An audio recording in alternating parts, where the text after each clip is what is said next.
Good afternoon. I can still feel the stress from the first session, and I think the timeliness of such an event conference, which is titled Bhutan as Biodemocracy, Building Socioeconomic and Environmental Resilience. Unless there is a stress point, there is no resilience. So we are here to discuss how we could be more resilient socially, economically, and environmentally. So I think the discourse is very timely, as Honorable Chief Guest also mentioned earlier. I'll be talking about how we could perhaps foster an economy called circular economy. And while this has been there for more than 30 years in the market, it might look new in Bhutan. And I would also like to relate this to how GNH-based development is closer to a circular economy. The theme, as you are aware, is rethinking economy mindfully, and what are the crucial issues that lie at the intersections of economy, development, and environment, and I guess some call it economy, governance, and environment. What is a circular economy? So, circular economy is an economic system where you're looking at moving from an end-of-life take, make, and dispose economic model to a system where you make a product, use it, reuse it, remake it, recycle it. So this is actually at the core of what circular economy is. I thought I'll make my presentation simpler by showing a video and move fast through my slides, but yeah, that doesn't change the context. So basically, moving from a concept of end of life to a virtuous cycle of a sustainable economy.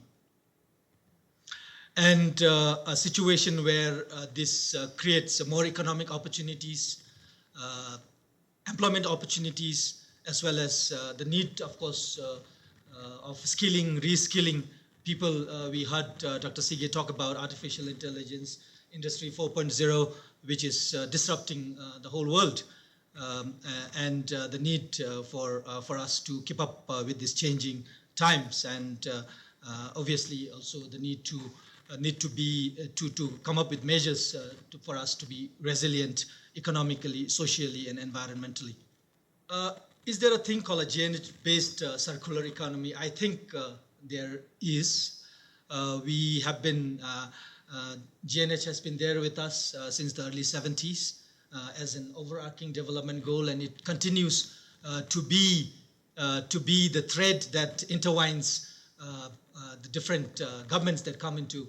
We had 3 governments, so I mean this is the single most overarching thread that binds any party to a common cause, and at the core is the health and happiness and well-being of citizens that is placed before just pure gross domestic product. And I have changed this bullet because I think Namgezam said Suriname is also there in the list of 2 countries which are carbon negative earlier in the session. So I had to change it to say one of the world's 2 carbon negative countries, which qualifies us also to be a circular economy. We have also embarked on, especially the Center for Bhutan Studies and GNH Research has embarked on what is called the GNH in Business certification, which integrates elements of the pillars of gross national happiness, the tenets, the domains, and the indicators of gross national happiness into businesses in the country. And there have been projects and programs around sustainable tourism, industrial competitiveness, and green public procurement as well. And unlike the SDGs, and I think this is the differentiator for GNH, preservation of culture and identity. I call GNH the SDG++, because SDGs, while talking about multicultural elements, doesn't actually have an element of culture and identity. Perhaps the debate is that you need to just have one culture globally. But I think it is too precarious for countries, small countries like ours. So there is a case for a GNH-based circular economy. And this is a clip from BIFIT 2019. The last 3 days there was a conference at Royal Thimphu College, and at the closing session, Gerald Daly, the resident coordinator of the United Nations system in Bhutan, brought out this wonderful novel extract for us, SMART, which His Majesty, from His Majesty's some of the noble statements: sincerity, mindfulness, astuteness, resilience, and timelessness, which he, of course, referred to in the context of the cottage and small industries and entrepreneurship in Bhutan. So I think this provides us the engine to embrace circular economy and foster its growth in the years ahead as we move forward. I also got some clips from some of the exhibitions at the Royal Thimphu College during the BIFIT, Bhutan Economic Forum for Innovative Transformation, which was held in the Royal Thimphu College. You can see some of our entrepreneurs recycling our whiskey, packs and some bottle packs into some more aesthetically, sound other usage, utility purposes. So this is one I saw. Of course, I also came across someone whose social enterprise is built around recycling, reusing, creating jobs, empowering women and youths, and improving lives. Then we have our friend Rikesh, who is promoting green roads, who is using a lot of plastics, reusing plastics for building resilient roads, I guess. And so we have already embarked on a lot of these initiatives to foster a circular economy in the country.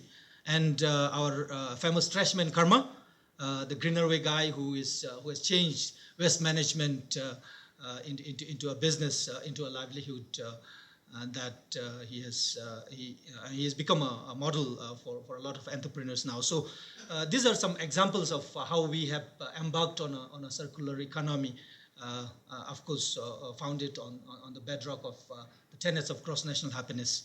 These are some clips. We have been talking about circular economy. Say in 2016, the current agriculture minister, as part of the press release, and actually PM had put it on the GPP Bhutan website in terms of how 3 R's of sustainability and circular economy are related. In August 2018, there was a nationwide exercise, nationwide program to beat plastic pollution in Bhutan in all the 20 dzongkhaks, especially involving students all over the country. So I mean, when you have the slides circulated, you can get access to some of these coverages. And recently, in March earlier this year, there was a consultation workshop on sustainable consumption and production, where I was a local consultant helping them get information. So there are elements of there are programs and projects that are being implemented to keep up, and a lot of call to action that we are working in terms of bringing sustainable consumption and production, and which is at the core of circular economy as well. So in terms of the UN Sustainable Development Goals, which are GNH minus, there was a presentation again at the BIFIT, and the UN resident representative mentioned what are the top, when businesses were asked, what are your priorities and how does the Sustainable Development Goals encourage you, or how do they provide the opportunity for you while doing businesses? And the 3 targets out of the 17, I hope most of you are familiar with the 17 Sustainable Development Goals, 2030 Sustainable Development Goals. Climate action was 1, decent work and economic growth, and responsible consumption and production, which is close.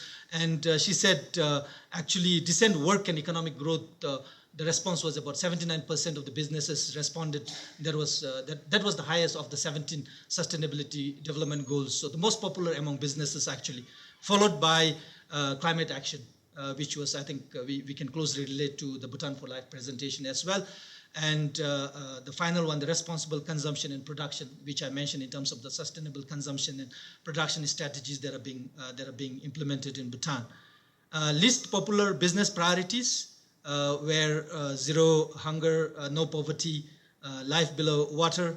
Most popular citizen priorities. You can see the contrast in terms of how citizens and businesses react. I just wanted to show you this summary, that study that was done by PwC. What are the suggested next steps for Bhutan?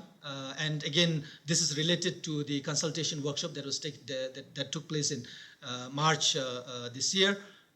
I think some of the things that are coming out are a national sustainable consumption and production strategy and action plan. And the three key segments that were identified were waste management, integrated waste management, sustainable procurement, and going beyond just public procurement. I think a whole of the country kind of approach, and then energy efficiency was coming out strong. So three of this, and we are hoping there will be something out by end of 2019, depending on how GNH Commission and the National Environment Commission will take this on board. And I would see by early next year, action phases, position papers, gap analysis, work breakdown, structures, and then, of course, a key element that needs to be done is the capacity development on these three subject areas, mainstreaming this, and then the final, projects becoming lifestyles, our lifestyles in Bhutan, in terms of implementing integrated waste management, sustainable procurement, green buildings and hotels, certification, standardization, green building guidelines that needs to be implemented. So all of this needs to come into play, and this should become a part of our lifestyle if we want to embrace the circular economy fully. That's it. Be mindful, be part of the circular economy story, be happy and well. Thank you, and if you have any questions beyond the discussion, then I have my email here. Thank you very much.